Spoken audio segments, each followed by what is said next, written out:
And welcome to the newly refreshed and revamped Office Fantasy League podcast.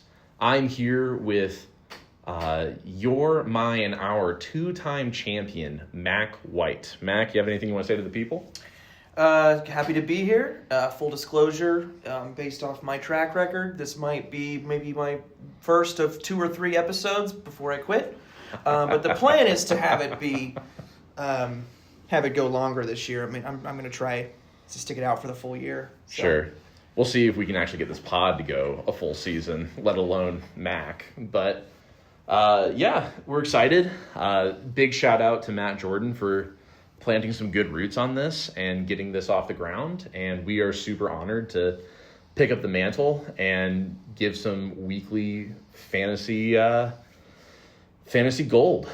So first things first, we want to give a little bit of a breakdown of what today's show is going to be like. We are going to go over the draft from this last year.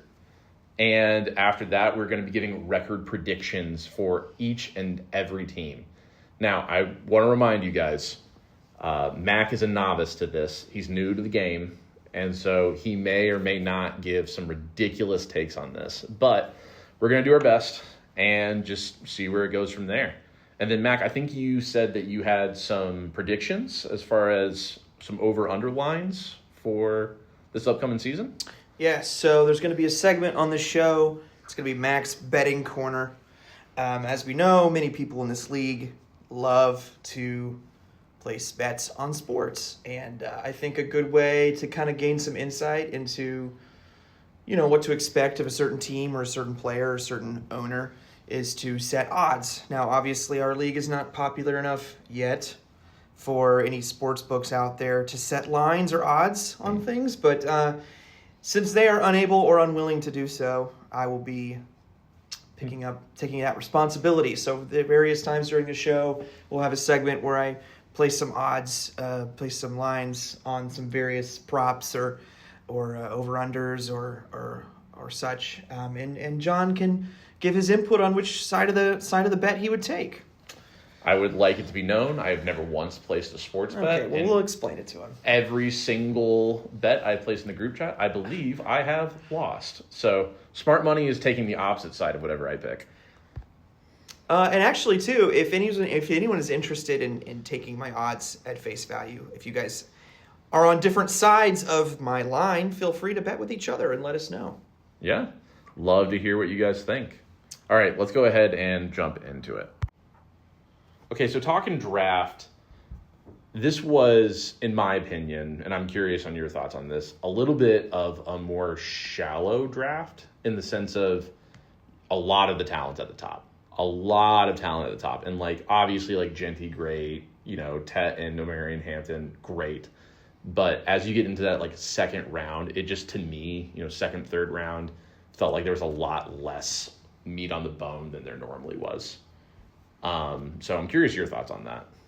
Actually, we'll go a step further. I think obviously Genty's an elite prospect, but I actually felt, Hampton's great too, but I actually felt like even before the second round, just, that middle of the first round, it just felt like there were a lot of guys that kind of felt the same. There was kind of Genty in his own tier, and I think Hampton's and Tet are kind of in that second tier, and after those two guys, I feel like the drop-off was significant. And obviously, I think just from the top down, it was a shallower draft. Sure. But as somebody who had the 4th pick this year, who was thinking that would be a little more valuable than it actually was, I found those options less appealing than normally would be for a 4th overall pick. Sure.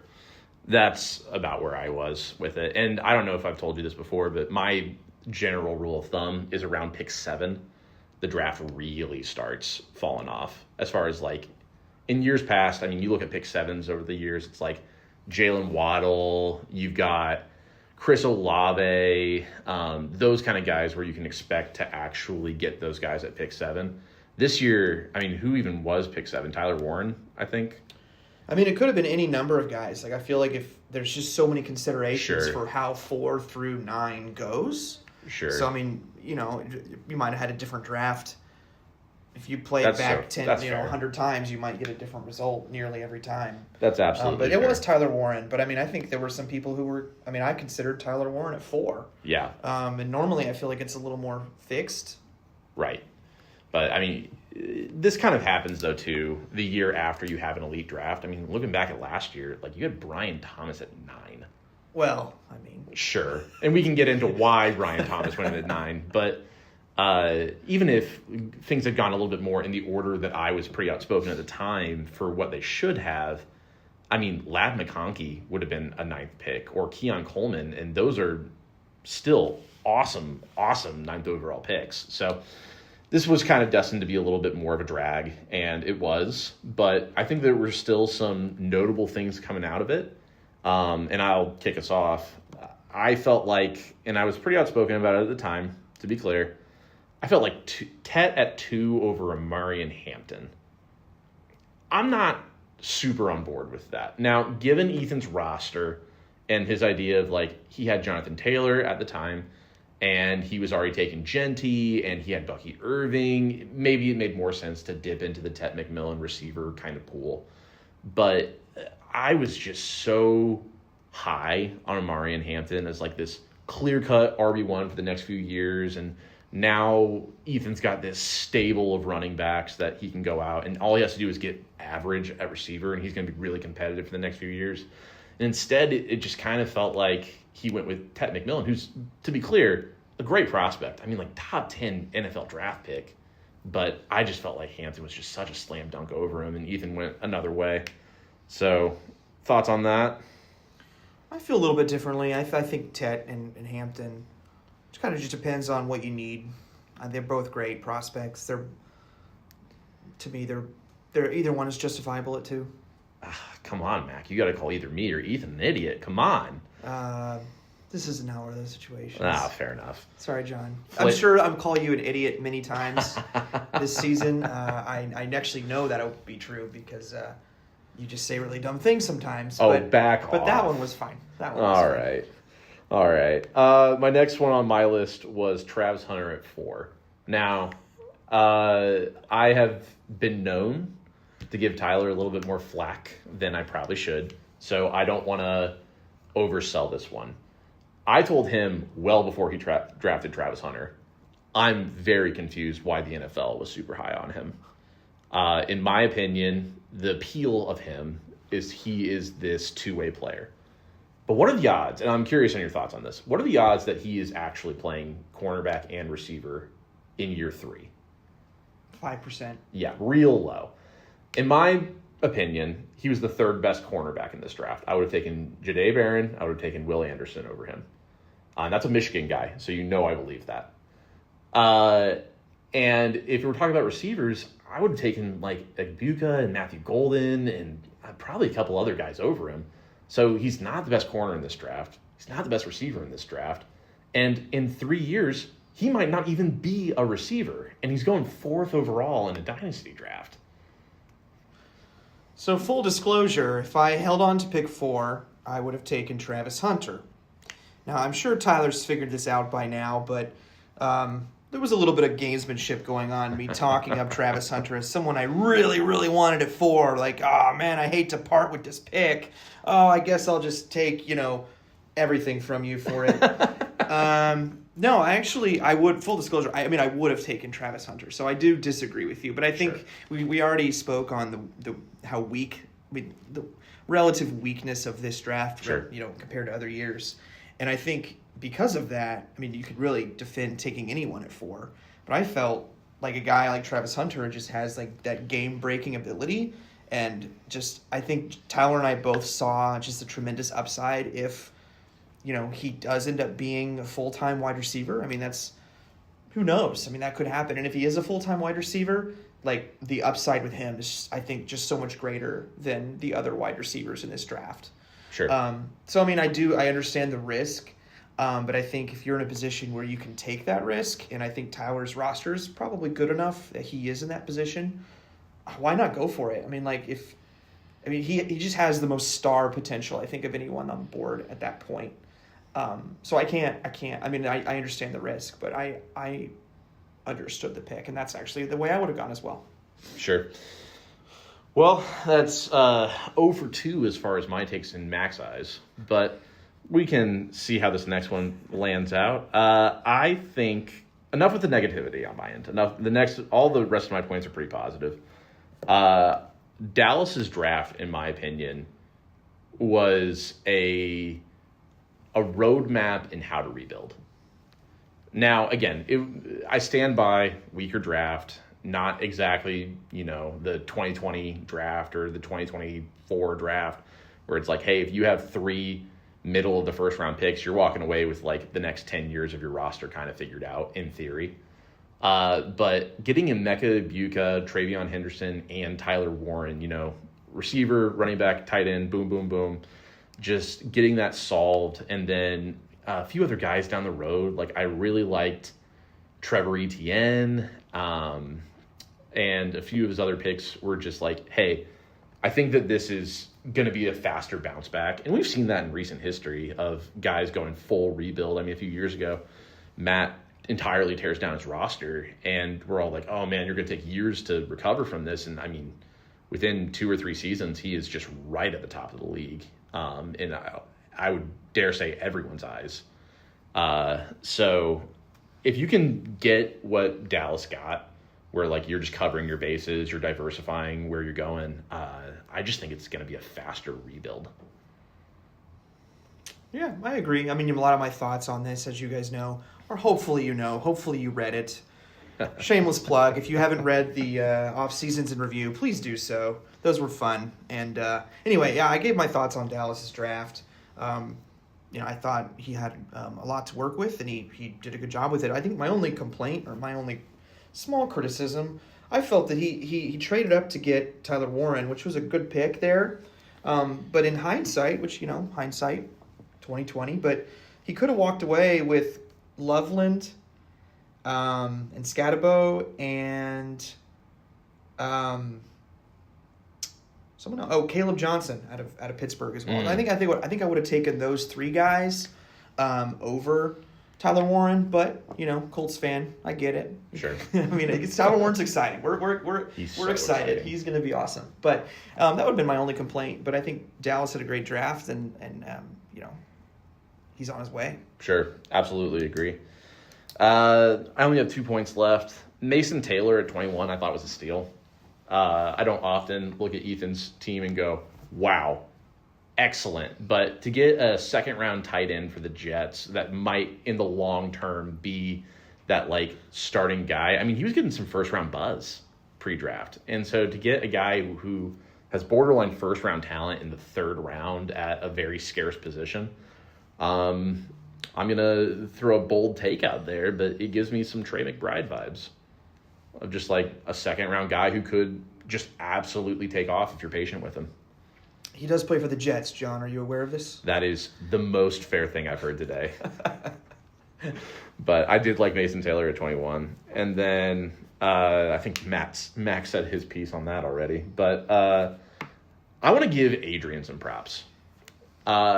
Judkins at 8, when he was selected, I thought this is a clear-cut 4-5 between him and Travion Henderson.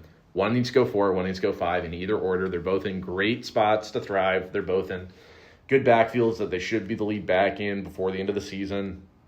I was super high on them, and there's definitely some Ohio State bias in there. But I was so impressed with Adrian not overthinking that, like I think he has done at times in previous drafts.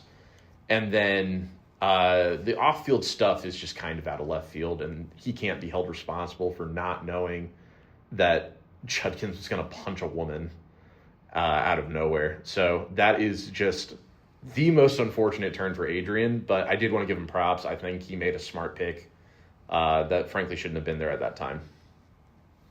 And he didn't forfeit any picks this year. So None.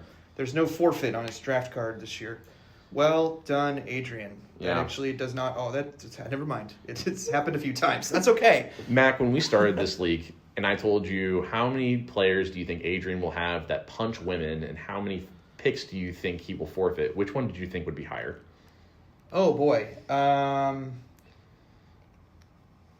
Well, he's a Bengals fan, so I'll go with the Woof. punching women one. Woof.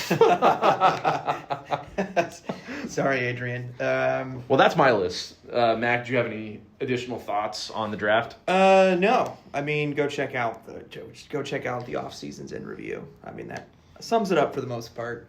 Sure. Kind of a lame draft. Maybe we'll look back in years and see, wow, this was a lot better than we thought. I would guess that it's going to be a lot worse than we thought, but we'll see. Well, you never know. I mean, Kyron Williams was a 5th-round pick. Bucky Irving last year was a 3rd. Amon-Ra St. Brown was a 3rd. There'll be some hidden gems. There always are. I think the first round will be the spottiest. Sure. Thus far. That's super valid. So, okay, let's go ahead and transition into record predictions for this year. All right, we're going to transition now into our preseason record predictions for all of the 10 teams. And for those of you who are going to be listening so intently, you're going to see if our records actually do mathematically add up. They do. We did take the 30 seconds it takes to figure out if they add up mathematically, and they do. So do you want to, do you want me to go through mine and kind of give each record and then go through yours, or do you want to go team by team? I think the best way to do this is you give me your highest record, I'll give you my highest record. Oh, that's fun. Get all the way to the bottom. I like that. All right, I will go first. Oh, man, I didn't expect that to be the format. I did choose myself to have the best record. I guess if I built the team, I better like it. But yeah, I just feel like I've got the picks I need to. I'll go ahead and say my record: 10-4. That is my prediction for my team: 10-4. Just feel like I've got a lot of talent, and if I need to go out and get a guy to bolster my odds for a title and hopefully help my record, I have the picks to do that. So, I've got myself at 10-4. So call me a homer, but whatever. I think it's hard to call you a homer when I've got you number 1 at 11-3. I just think that years have shown every time you have a move that I'm like, I don't know why you did that. You either immediately make a trade to get you out of maybe the hole, or you just find yourself lucking into Malik Neighbors and Drake London for the next 10 years. But Matt's good. He can't complain. But I don't know. It's hard to argue with past results. No, I've got you at 11-3. All right. Well, I will take it. For me, number 2. So this was really difficult for me. I think with the way our teams are and just the way the league is, there's just so much talent. Mm-hmm. I think 8 teams legitimately are could win any week. I think there's just a lot of really talented teams. So I think a lot of those top teams, I think they're going to beat up on each other. So you can probably see that in my record. So honestly, 1 through 5 for me are pretty much they could go in any order. But for me, my second best record, I have Matt at 9-5. So just a game behind me. His team's awesome. It's a crazy just how many trades he's just absolutely cleaned up in, and then how many that he's we reference the trade all the time with CMC, but it'd be scary to think about where he is now. I'm sure he's tired of hearing that, but I've got Matt at 9-5. Sure. Well, and I've definitely made multiple trades much worse than that one, and it's hard to complain when you're Matt and your team is as good as it is about dropping a few young guys that might end up being great for a couple of guys who frankly are great. And had CMC remained healthy, this last year he would have been gross. But I've also so I started off with Mac at 11-3. I've also got Matt at 11-3. I think that this is going to be one of those years, spoiler alert, where there is kind of an upper and lower half of the league. I know Mac has said that he thinks that we're about 8 teams deep right now. I agree to an extent. I think there are a couple of rosters that are probably a little bit more glass castles than anything else. Look really big and impressive, but you throw one rock too hard and it goes straight through, which I might be the king of that glass castle. But I've got Matt at 11-3. He's deep. He's good. He'll drop a few weeks on bye weeks, but outside of that, he is, in my opinion, clear-cut top tier. We're in agreement there. Next I have Caleb at 9-5. I feel like Caleb kind of flies under the radar, but he's just been building something awesome, making small wins each time he makes a trade. And just I was looking at his roster, and it's just like way better than I always remember it being. There's not really a weak position for him. He's in a really good spot. So I've got Caleb at 9-5 as well. I'm tied with Matt, so all of us kind of close to near to each other at the top there. Sure. This is where our list deviates. I've got Evan at 10-4. And correct me if I'm wrong, he's our reigning champion, correct? He is our reigning champion. This is correct. It's just hard to count out a reigning champion.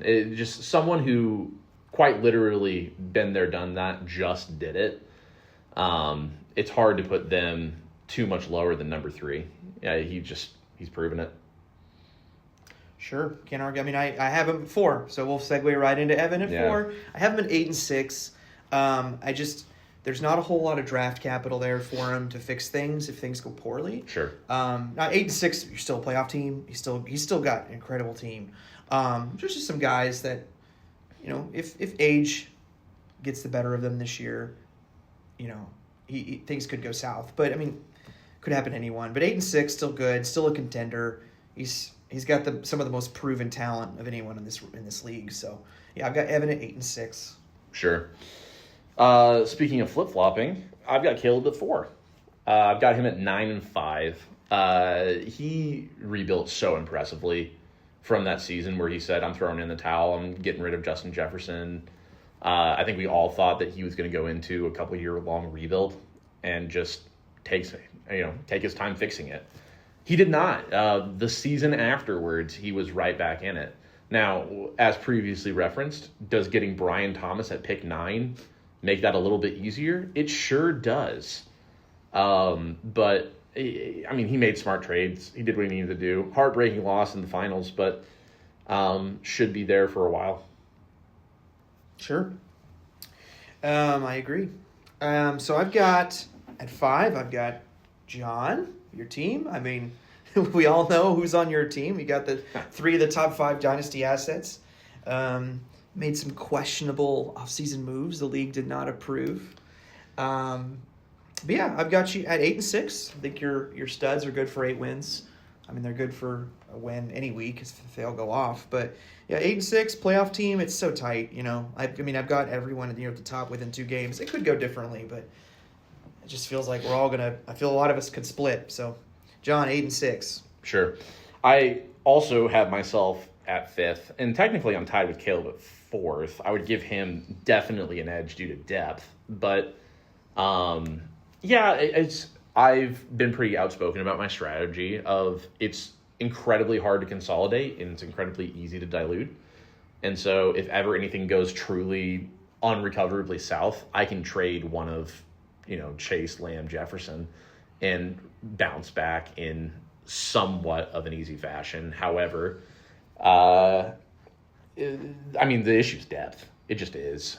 And I made some moves to get some depth. I've been told through the grapevine, not the most popular moves, but I stand by them. And if they don't work, then they don't work. But I'm interested in seeing how this year goes for me. All right. Next, I've got Tyler at 7-7. Tyler was a tough team because I trust the owner, but I don't know if I trust the roster. Ooh. No, he's done some really good things. Anyone who did not have him rated at least a B for their off-season review clearly just does not understand fantasy football at a fundamental level. Someone had him rated lower than a B? Yes, they did. Who would that be? I can't imagine. Would you like to... Nope, they were anonymous. Totally anonymous. I mean, Tyler's range of outcomes, I think he himself said this, the range of outcomes is wide. So what did I do? I put you at 500, Tyler. That's right in the middle, right? So I do have you in the playoffs as a 6th seed, so that's where I've got you. But, yeah. Yeah, I also, crazily enough, have Tyler at 7-7 as my number 6 team. I think that this is a team that it's just a very wide range of outcomes, kind of like you said. But it's also like my thoughts on this team are kind of a little bit the opposite of Mac. As far as a fantasy football player, Tyler is tier 1, A1, right up there with the top. He's proven me wrong so many times. I want to give him all of his flowers that he could possibly have. On the other hand, if you look at Tyler's roster 2 years ago and you look at it now, it's kind of a sad story. And the number of draft picks that he's used to kind of just go straight across the board, I'm having a hard time trusting his instincts recently. But the track record is absolutely there for him to bounce back. And he's got the depth, in my opinion, to at least make it to 500. John, after we're done with our podcast project this year, would you be interested in creating a documentary about the downfall of Here Comes Trouble in the last 2 years? Oh, that's just so mean. It's so targeted. I don't know. I mean, I've heard the pitch in 3 minutes. Anyway, Tyler, your team's great. You'll be fine. Well, we'll see. All right, so 7 seed, I have Will at 7-7. I almost went 6-8 here because I looked since Will joined the league. He started out, I believe, at 4-10, and every year, 3-11, I believe. Every year he's been in the league, his win total has increased by 1. He's steadily improving. If that pace continues, he'll be 6-8. But I actually think he'll be 7-7. Unfortunately for Will, fortunately for me, that will be good enough for the 7 seed, which would be a lottery pick. But we'll see. It's busy. 8 of these teams I think are really in the mix. But yeah, I've got Will at 7-7. Good roster. A lot of young guys trying to establish themselves. A lot of wide range of outcomes as we discussed. But yeah, Will 7-7. Yeah, I also have Will as my number 17. I've got him at 5-9. Ooh. Now, if you look at what has gone on here, Mac, I have you and Matt at 11-3. I've got Evan at 10-4. I've got myself and Caleb at 9-5, and then it slides a little to Tyler at 7-7. I've got Will all the way down there at 5-9. It's going to get pretty grim there at the bottom, I think, based off of Yep. Now, this is not a condemnation of Will's roster. I've looked at Will's roster. Honestly, shockingly optimistic on how he's going to do. I think that he's just a victim of right now, like assuming health. There are just some really heavy hitting teams at the top. And if everyone in the class gets an A or an A plus and you get a B plus, you still get a good grade, but you're going to come in the lower half of the rankings. And again, he's just a victim of, I think everyone else is just kind of crushing it. And as a result of the next 3 teams that we're going to talk about, they're just some bottom feeders right now that other teams have benefited from their rosters being somewhat depleted. Yeah, I actually might disagree with you on Ethan, because Ethan is my 8. I have him in, I guess if there were 2 tiers in this league, I would have Ethan in the competitor tier. Sure. Now, if there's more tiers, he might be in his own tier. But I have him in the same tier as Tyler and Will. I have him in that tier. I think he's at the bottom of the tier. I've got him at 6-8. But I do think Ethan has a chance at a playoff spot. He's got a promising roster. He's got a lot of good pieces. His running backs are obviously great. We'll see how Ted works out. If he can be an immediate contributor this year, who knows? But yeah, Ethan 6-8. Trending up though. Trending up for sure. Sure. I've got Dallas at number 8. Ooh. I think this is where our lists are going to be the most contentious. But yeah, I don't agree with that. My thought is, historically in our league, guys who do smarter rebuilds, heavier, like really heavy on the first round picks, really heavy with trades, they tend to just bounce back faster. And I liked his draft. I like the idea of bottoming out, and he has the number of assets at this point where, let's say we're in week 6 and he's looking at like a 4-2 record, a 3-3 record, and he decides, I'm done rebuilding, I'm going to go get 2 or 3 starters. I mean, he has the underlying structure. So this is maybe some optimism for the draft that he had, but I think that he could see a 4-10 season.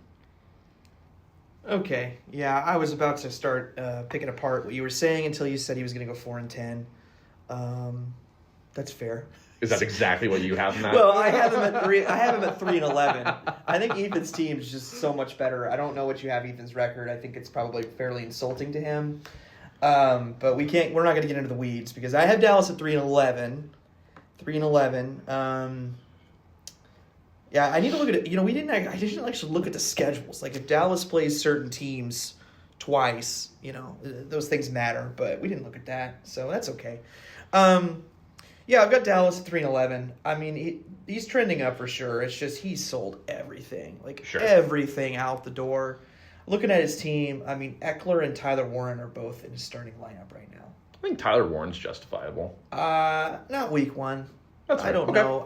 It's a wait and see thing for me. I mean, they're projecting him 9 points. That feels fair. Yeah. And that's not what you want starting. Now, he does have Diggs on his bench. I'm not sure what's going on with that. But maybe just a case of he hasn't set his lineup yet. That's possible. Diggs is on his bench. But it's pretty grim. I mean, in my opinion. Sorry, Dallas. I mean, you're making good moves. You'll be back. We know it.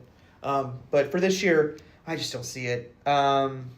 Yeah, just there's not a lot of stars yet, and there's not a lot of depth either. It's tough. But 3-11, not the worst team, but 9th. Yeah, close to it. Close to it. Speaking of 3-11, that's where I've got Adrian. It feels like he is slowly but surely, kind of like Will, putting together like an irrefutable stable, in a sense. And then on the other end of it, sometimes his first-round pick punches a woman in Florida, and there's nothing he can do about that, and he just kind of gets screwed. And I feel like for every ounce of, like, the Bijan Robinsons and, like, the Trey McBrides that he's got on his roster, you look at, like, what he's got and then his depth, and it's just like, this is not necessarily what you want to see. So, again, a little bit of a victim of the heavy stable at the top. Sure. Yeah, I've got Adrian at 10, but I've got him at 3-11. I think he'll win 3 matchups.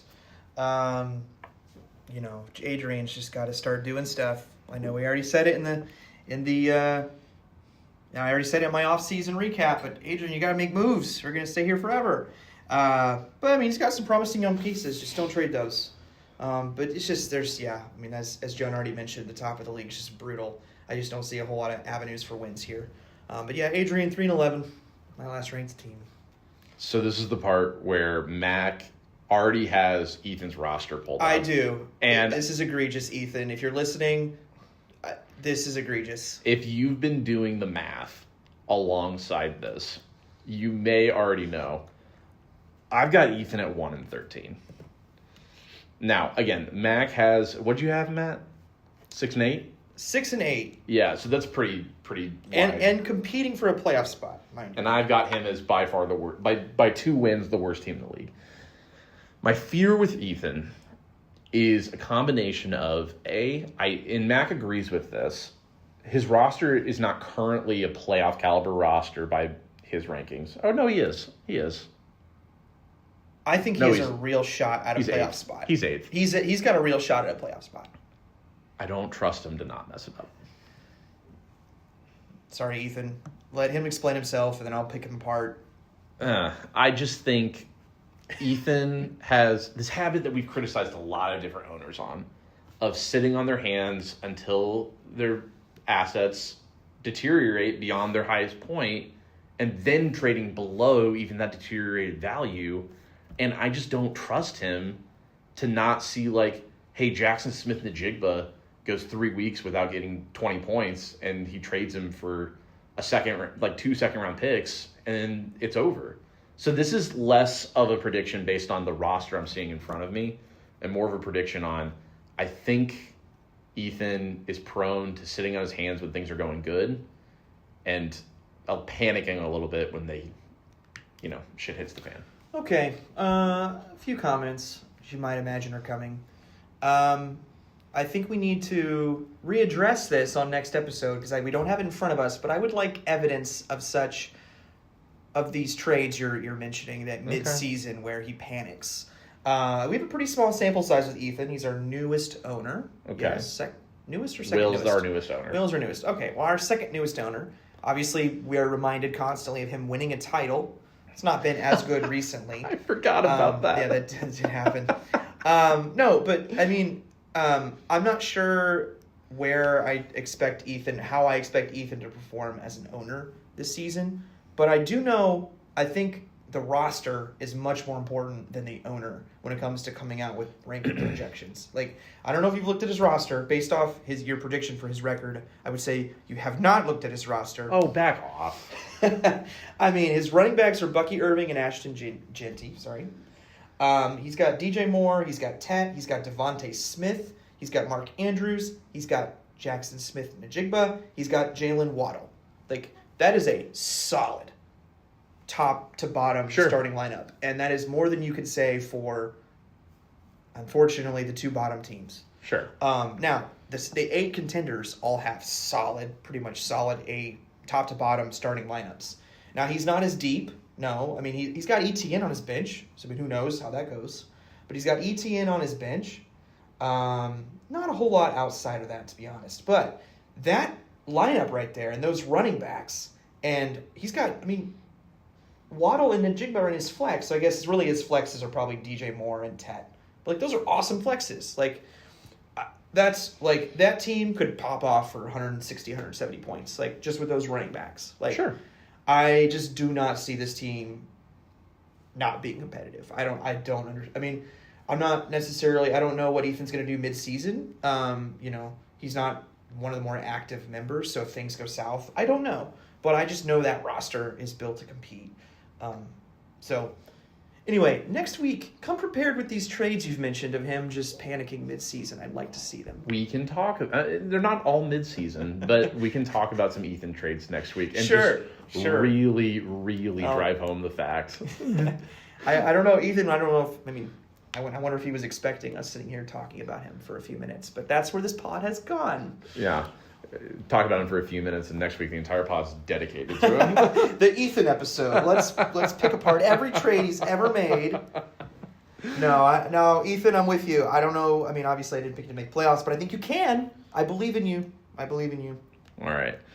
Well, this is running a little long, so Mac, do you think we got time for your betting corner? Yeah, quickly, betting corner. This kind of goes along with the rankings, so I'll be quick because I know this is a longer pod than we were expecting, which is great. Yeah. But I have playoff odds. So odds set by the MacBook. Oh, that's something else. That. No, I love that. The MacBook. The MacBook, that's what it's going to be called. The MacBook has set some odds for teams to make the playoffs. So feel free to jump in. Let me know if you disagree, if you think they're good, if you would take these bets. Leading off with myself, I put myself at minus 2,000. So in order to win $100, you'd have to bet $2,000. So $2,000 to return $2,100. So pretty much a lock.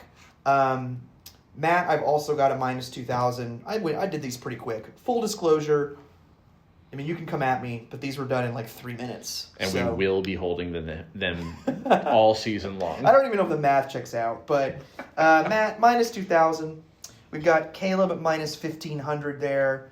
Pretty much a lock. I think those 3 teams are lock. Evan at minus 1,000. Sure. Close to a lock. I think those are the 4 like absolute locks. John, I've got you at minus 500. I'll take that. If 2 guys get hurt, you're probably like a bottom 3 team. Yeah, it's real grim real quick. Yeah. So, I mean, that's just kind of like, okay, assuming those guys are healthy, you're in. I'll take that. And then I've got,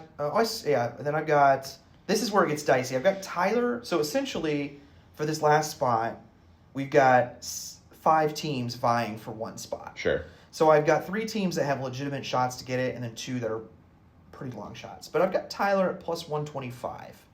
Which is crazy to think that he's more likely to miss the playoffs than make it. But I think just with the caliber of those top teams, I think that's where we are. So let me know if anyone wants those odds. Tyler at plus 125. Following with Will at plus 160. Now, obviously, I'm betting on him missing based off the picks I own. So I hope. Never mind. Anyway, we know all about that. We don't need to go into that more. Next we've got Ethan at plus 275. So definitely a good shot, but a little bit longer than the other 2. John, what would you put his odds to make the playoffs at 1-13? I don't want to do this. I You don't want to do sports this. bet. All right, John. I'm gonna say plus 1,600. Oh my goodness! Can I take those odds? Can we No, take because that I can't back that up. bet? Can I You'll bet probably $5 and I win 80? Is that that's what that means? That's what that means. We're gonna walk that back a little bit. We're gonna do plus 800. And Okay, so 5 to win 40. Unfortunately, the book did just close. The John book closed. Unfortunately. Okay. Well, hey, if you would like plus 275 for Ethan to make the playoffs, if you'd like Ethan to not make the playoffs, it is minus 350 for the MacBook. Okay. So if you would like to take a bet for minus 350 on Ethan to miss the playoffs. I can't. My ego can't survive. Okay, that's Even fine. making the That's playoffs fine. at All this right. point. All right. And then I've got Dallas at plus 800. Could happen, but need some things to go right. And Adrian at plus 1,000. So those are my odds. Feel free to let me know where I'm wrong. But the MacBook is never wrong, as we know. So anyway, that's all I had for Mac's Betting Corner this week. Tune in for next week for some new odds. All right, guys. Well, the goal is to post once a week from now through a couple of weeks past the season. So we'll be releasing a schedule with some topics coming up here soon. Thank you guys for listening, and enjoy the rest of your day. See ya.